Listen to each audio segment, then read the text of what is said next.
Girl, it's what I heard. Allegedly, it's just the word. Allegedly, it's on the street. Allegedly, I sing to the beat. Allegedly, lee, lee, lee. Allegedly, lee, lee, lee. Allegedly, lee, lee, lee. Allegedly. Ooh, after listening to Jizzy for an hour, I'm glad Wendy only giving us 38 minutes. Now, Wendy, I ride hard for you. You gonna send him some free candles and not me? You can go on and donate to the birthday. Girl, you can go on and donate to the birthday GoFundMe. The link's below. Child, she stepped away from teaching because of that high-ass school debt. Because of that high school debt. And of course, I didn't watch Potomac before I joined. What were you heifers doing, and how did they reach out to you if you weren't watching the show? I wouldn't want to interview you if you didn't know what was going on. Like, okay, but you did watch Jersey, Atlanta, and hip hop. So she feels the difference between season 1 and now. She was raw because she had just had that baby. So her next season, it was time for the mommy makeover and for Wendy to do Wendy. Carlos got upset because she asked Karen for advice with her candles. Karen actually launched a successful business with La Dame. So I would ask her, and that's good plot line. It's not dumbing her down, it's ingratiating her with one of the lead members of the cast. So Wendy says the reason I come across as inauthentic is because I'm wishy-washy. One day I'm happy, the next day I'm crying. Oh, God. Wendy said I actually cried because she didn't invite a 2, a 6, and an 8-year-old. Okay, the 2-year-old ain't gonna remember, and really neither is the 6-year-old. The 8-year-old, you take them to, a Discovery Zone and it'll be all right. And honestly, Rob's event would have been a punishment. It was boring. The games were cheap. Y'all could have played in your backyard. You didn't miss nothing. There weren't any snacks, or if there were, it was a Lunchable that they could have gotten out the fridge at the Heezy. Rob ain't spending $5 on this mess. Honey, you keep saying don't do that to my kids. Doing that to your kids to me would be taking them to a Dixon event. It's certainly uninsured. Wendy said, I don't know if this was for a storyline, but I know it was low. Ooh, Rob, you made an enemy. And Rob was heard saying, I don't care about those kids. She's not coming. Oh, goodness, and now Carlos is going to get so much because he is an advocate for not being bullied.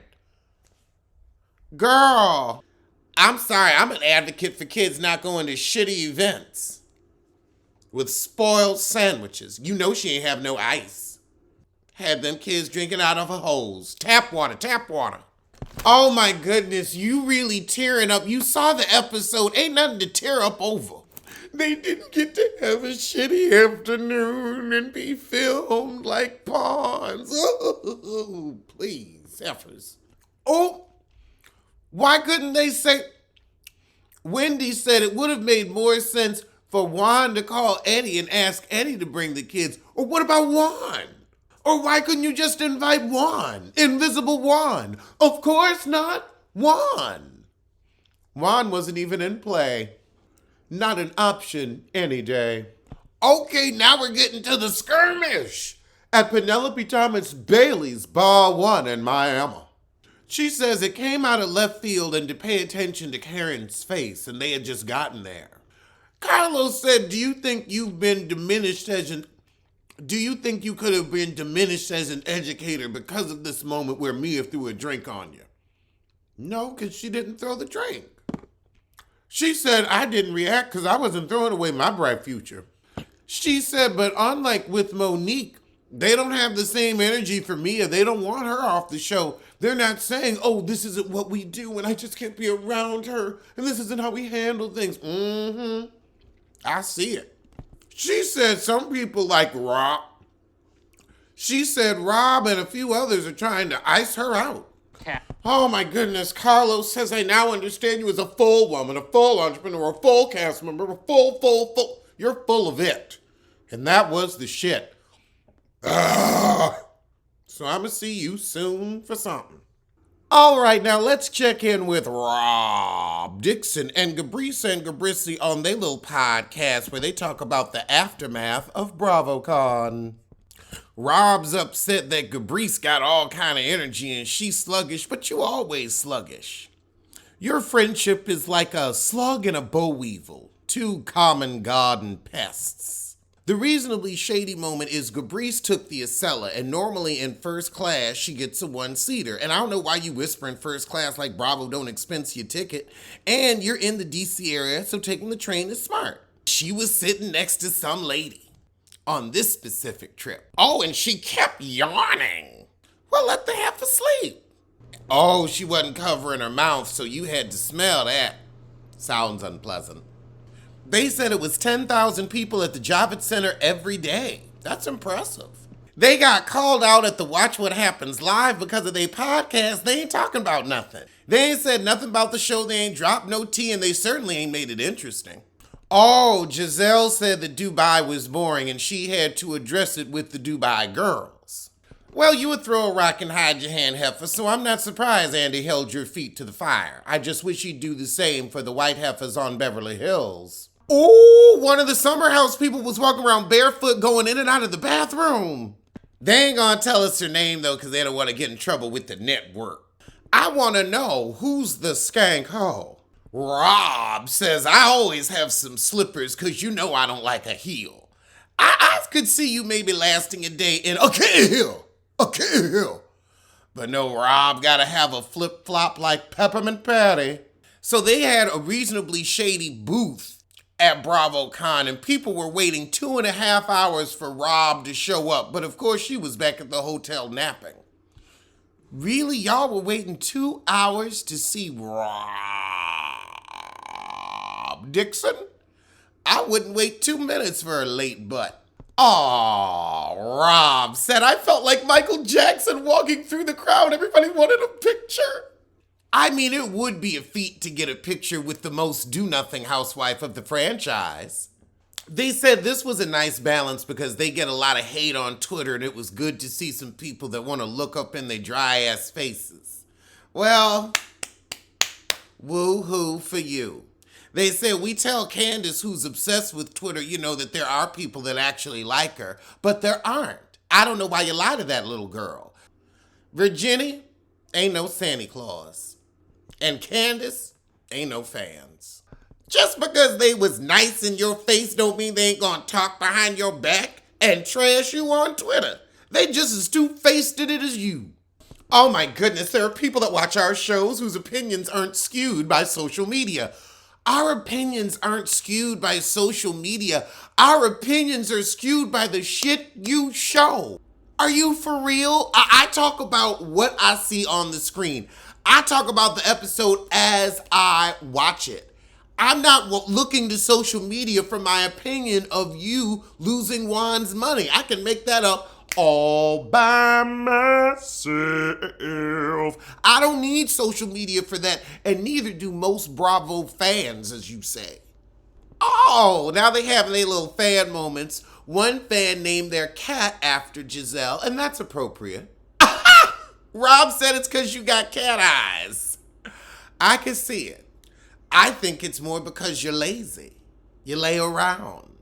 And your wig shed. Rob FaceTime Juan, and everybody was asking about him all weekend because he's your disappearing ink husband. I mean, did they ask, was Jamal coming? No, of course not. So now we get into how people looked, and apparently everyone's lips were too big. We're looking at you, Renna. But that's just scar tissue at this point. Oh, they look like slugs. You know who else has that? Taylor Armstrong from Orange County. Gizelle said it's not just white women anymore. I saw the lips on Love and Hip Hop Atlanta. I didn't know she watches that. Rob said, just realize that less is more. Well, you're always less. I guess that's your life motto, less is more, but you just less. Always been less, proud to be less. This season, you're actually giving us more, which truly should have been the bare minimum, but you've always skated by with less. Now Gizelle saying she's done with the red lip because it's too hard to maintain through the evening. Women, you wear red lipstick. I want your thoughts because I don't wear lipstick, so I ain't going to speak on what I don't know.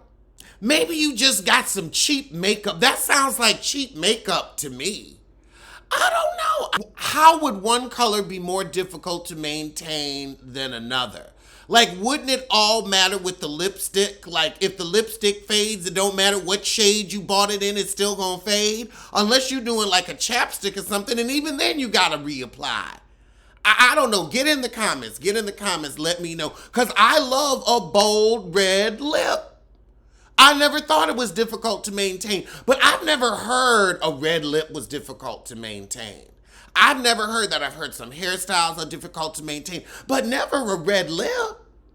It's specifically a red lip. I guess if it's more natural, you wouldn't notice the fade as quickly.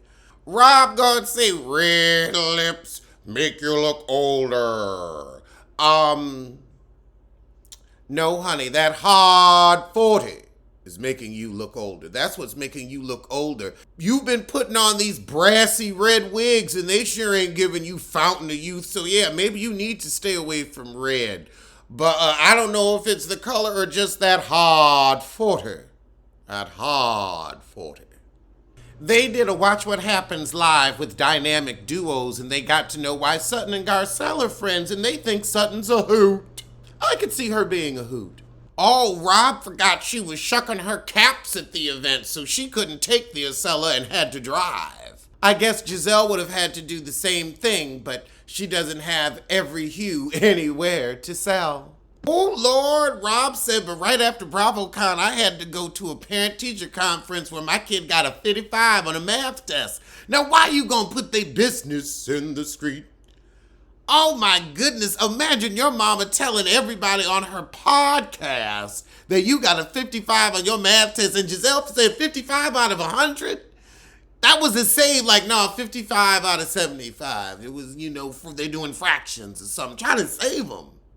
But then again, you can't do math. Look at your debt. Look at your tax debt.